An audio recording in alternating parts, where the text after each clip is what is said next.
Tapos mga pinto, pag ilalagay yan, dito na yung mga pinto niya. Tapos isa pang gagawin natin, hollow blocks, tapos pahipit ng cold kay Ma'am Isabel Dumaluan. MLV tayo, Maklagunia vlog, dito na ang saya. House project design, kami ang sagot. Bawat sulok, bawat detalye dapat maayos bangon it. Interior design, ceiling na forma, modular cabinets ang ganda, walang kapantay na forma. Naglalakad sa blueprint, plano at vision. Sa bawat proyekto, wala kaming division. Team MLV, we're here to rise. Building dreams with our eyes on the prize. Sa bawat tahanan nilalagay ang puso. Dito sa proyekto walang mangiiwan. Naman tayo sa Kapas Tarlac project. Sa bahay na Ito may kisa na rin ito. pinagpupursige Maliit na dito sa may kusina. malinis ang likha. Bawat gamit ay klase, magaan sa mata. LV ang dapat abangan, vlog ng buhay, tower of inspiration. Maklagunilya, hindi nagkukulang. Project after project, abot kamay ang Okay, good morning. Good morning po mga boss. Dito tayo sa Santa Ignacia project. Galing din po tayo kahapon dito. So ayan. Update lang po natin ano. Modular kitchen cabinet. So PVC foam board, hindi na po siya inaanay, moisture proof, waterproof, fire retardant. Yan, so may tinda po tayo na ito sa bahay, murang-mura. Mapamura ka sa sobrang mura. Yan. Mas mura po siya kaysa dun sa mga binibilihan natin dyan sa labas. Yan, direct to ano tayo, China. Galing China kasi itong mga boss. Nagdirekta na po tayo dun. Kaya tayo na yung supplier na ngayon. Yan, marami po tayo niyan sa bahay, 18mm, 5mm. Meron po tayo doon 0.50 density tsaka 0.60 density. Yan, so ito makukubaran pa kasi ito mga boss ng quartz. Malalagyan ng quartz yan pati doon sa mga counter. Tapos yung mga nakikita, yun po yung lalagyan natin ng laminated na formica. Ayan, kagaya na ito, naka-laminate po siya. Ayan, o. Okay, so ang kulang na lang dito yung counter, yung granite countertop, tapos yung sa may hanging cabinet, tapos mga pinto pag ilalagay yan. Dito na yung mga pinto niya. Tapos isa pang gagawin natin dito, TV console, pinapabricate na po dun sa shop. Tapos yung sa may laboratory, dito na yung mga sink niya. So iano na lang natin yan, i-actual na sukatan para may fabricate na rin. Okay, so may floated panel pa po dito mga boss.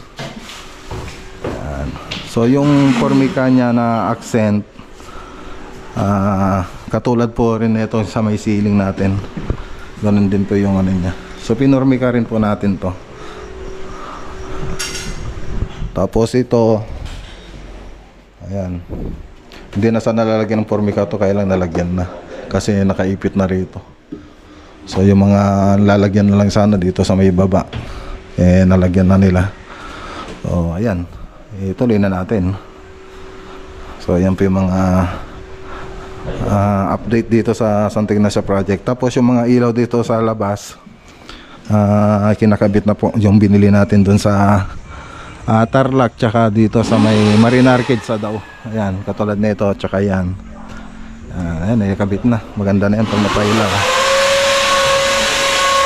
Okay. Tapos mga center light, bumili rin tayo. So yan lang, kanina pa ako rito, kaya lang ngayon ko lang ako nag-vlog. So tara na, punta na po tayo dun sa kabilang project. Let's go. Okay, dito naman tayo sa Bakabak, Kabilig Tarlac project. 2-bedroom bungalow house, 134 square meter. So update po tayo, project update. So ano tayo, nabutan po tayo ng break time. Break time po sila. Saan ba sila? Break time ka lang? Nag break time? Break time. Anta kape tayo? Timpla kayo ng kape. Gago ba tayo na? Kape. Ano tayo? Okay. So ito na yung sinasabi ko na ano. Inuna natin yung flint beam. Nakapag grid beam na po tayo. Tapos saka tayong magtatabon. Ayan. Okay. Ang lalim ah. Ang lalim ng tatabunan natin mga boss. Ayan yung mga grid beam natin.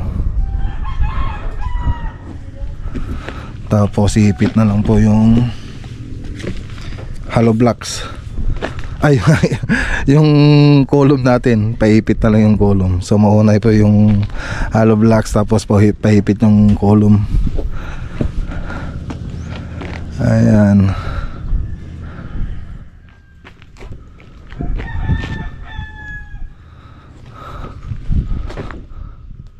Kaya tignan ko ngayon yung plano, nakalimutan ko na. Si Architect Oliver yung naka-assign po rito mga boss. Architect Oliver. Tingnan natin yung plano sandali para masabi ko sa inyo.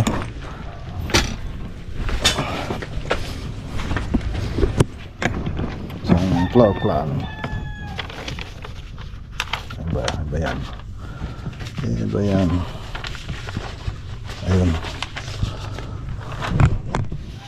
Ayun, mauna pa rin guest room. Tapos TNB. So, may TNB sa common.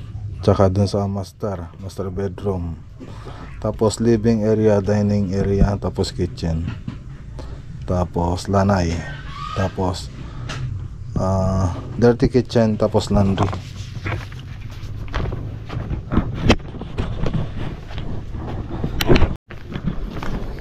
Okay, so ito guest room, toilet and bath para sa common, tapos toilet and bath para sa master bedroom. So sa master bedroom pala to. Tapos hallway papunta sa mga room. Tapos dito yung living area, tapos dining, tapos kitchen, tapos dirty kitchen po yon. Tapos lanay. So may lanay po siya sa likod. So ayan yung floor plan na ito. So nagano na rin po sila, prepare para sa pagbuhos ng mga column natin. So nangyari dito, yung puting natin, pedestal column. Tapos dire-diretso na yan yung grid beam natin, binuhusan natin. Tapos naglagay tayo ng hollow blocks. Tapos pinaipitan po natin ng yung column natin, binuhusan natin. Tapos pagkatapos nyan, lintel beam, tapos siyempre hollow blocks, tapos roof beam. Yan po yung susunod dyan. Tapos pwede na po tayong mag-trusses para sa roofing. Okay. So 130 per square meter. Shout out kay Ma'am Isabel Dumaluan. Punta tayo rito sa likod. Kaya tingnan natin sa likod. Ikutin nga natin.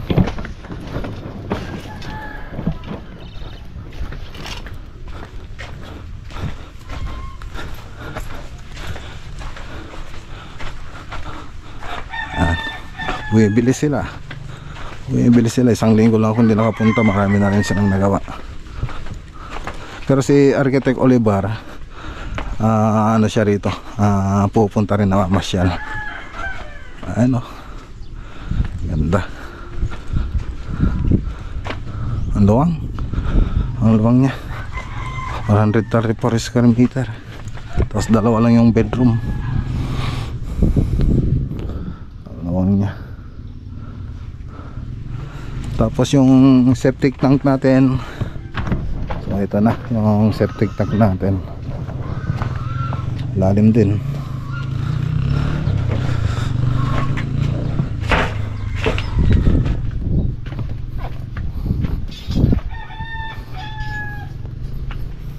So nauna po itong ginawa natin, nag-layout dito, tapos sinunod natin doon sa may Dasol, Pangasinan. Okay, palipad nga tayo ng drone.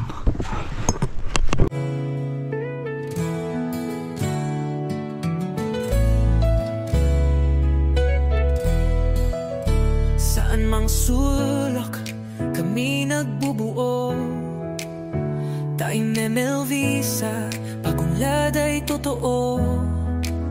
Mula sa gusto hanggang sa pangarap, konstruksyon at sining, abot kamay na sa kang bahay na ginhawa, sa puso'y sinusulat. MLV ang sagot, ito'y tamang daan. Sa interior design kami pinuno, kapansin-pansin pagbuo ng mga kwento. Team MLV, oh lumilipad, sa bawat proyekto kami nagtutulong. Okay, tara na. Let's go. Sige, Porman. Okay. So, tara na mga boss. Shoutout kay Ma'am Isabela Dumaluan. Yan po yung project update po natin dito sa house niya. Let's go. Okay, so dito naman tayo. Ayan, nagpintura na sila dito sa labas. Dito naman tayo sa Kapas Tarlac project.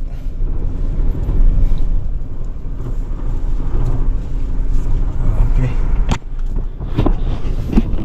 Okay. So yung gate na lang yung ginagawa rito. Pipintura nila.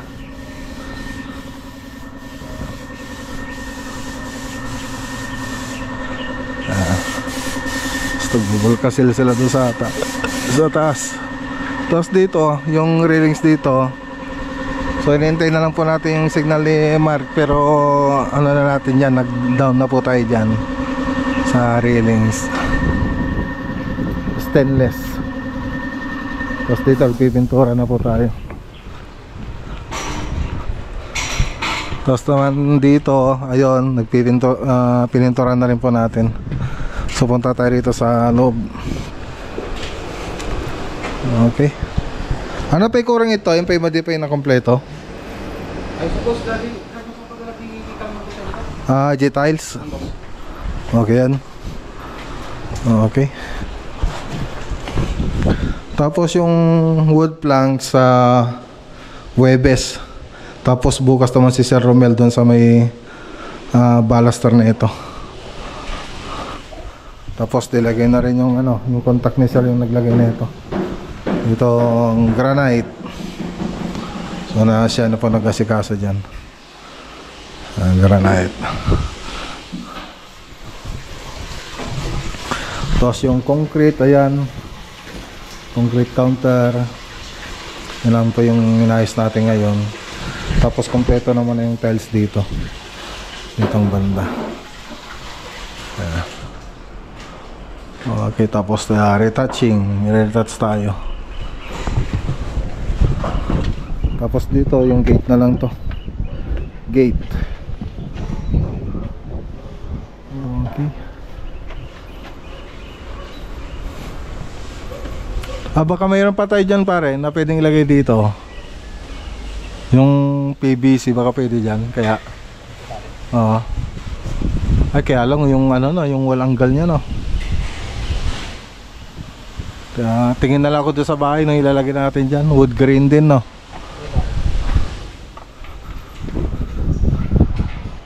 Tapos dito may kisama rin to mga boss. Gypsum board. Yung floor drain. Okay, so ito na lang yung kulang. Pero meron natin mga materyales. Okay. Ayos na rin yung ano, yung water supply. Tapos hindi pa natin na ayos ito kasi nintay pa po natin si Jomac. Hindi pa natin may ilagay yung pintuan sa taas.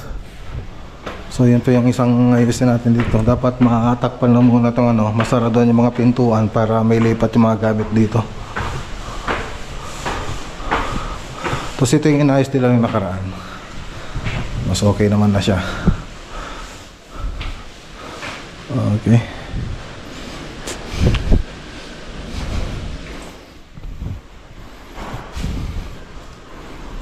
Okay.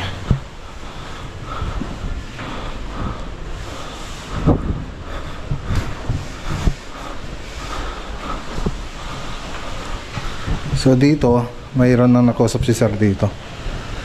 So may sliding door dati dito, tinanggal namin. Tapos pina-repair ni sir. Tapos ayun, yun na rin yung ano, gagawa ng sliding door dito mga boss. Tapos yung railings, yun nga sabi ko, hintayin na lang po natin yung signal ni Mark. Pati dito malalagyan. Ayan. Okay.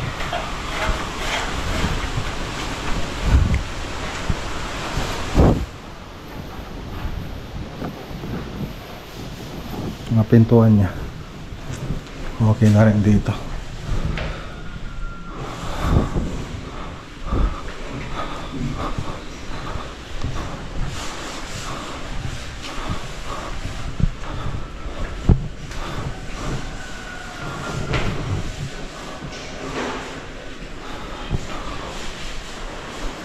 Okay.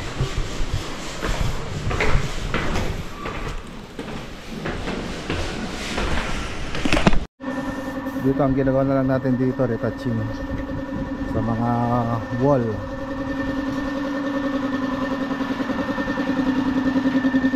Tapos yun na po yung ano, pupuntang gate doon sa likod. Yung maliit na gate doon sa may kusina.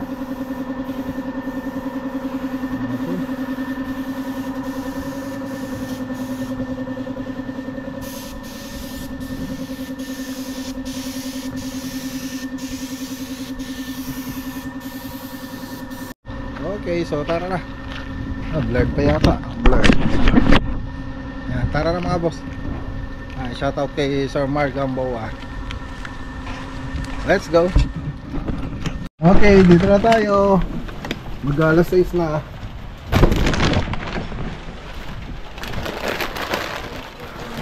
Hi! Hi, nagulat ako. Opo, nagulat ako. Tinatapon mo sa basurahan yun. Tinapon ko yun kasi basura. Uy, Sir Perfect Vlogger! Wala ah. Wala, dito tayo, bilis! Bilis! Uy, Sir Perfect Vlogger! Mas malakas dito galing Ano sa...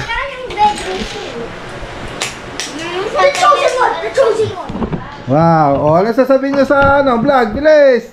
Magbabay na tayo! Bye-bye ko. Bye-bye everyone in the video now. Sige, na. Ano sasabihin mo muna? Mas Naguya vlog is the best vlog. Click in the video now. Thank you! Okay. Oh, okay.